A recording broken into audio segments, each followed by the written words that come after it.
اما منافقین، پس جایگاهشان در پایین‌ترین طبقه جهنم است. خداوند متعال می‌فرماید: همانا منافقین در طبقه زیرین جهنمند و هرگز برای آنها یاوری نخواهی یافت. آتشی که بر آنها دوچند می‌شود، در تاریکی وحشتناک فریادهایی سر می‌دهند که هیچ کس آن را نمی‌شنود.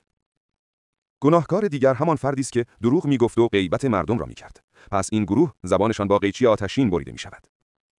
آن حضرت صلی الله علیه و سلم فرمودند: شب معراج بر گروهی گذشتم که لب‌های آنها با قیچی بریده می‌شد.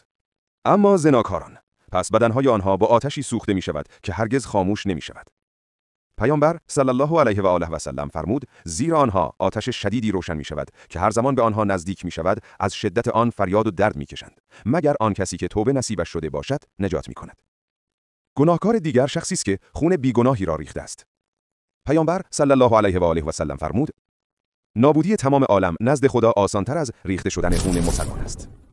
در ویدیوی آینده به شرح حال دیگر مسلمانان گناهکار می‌پردازیم. خوشحال می‌شویم ما را با لایک و سابسکرایب همراهی کنید.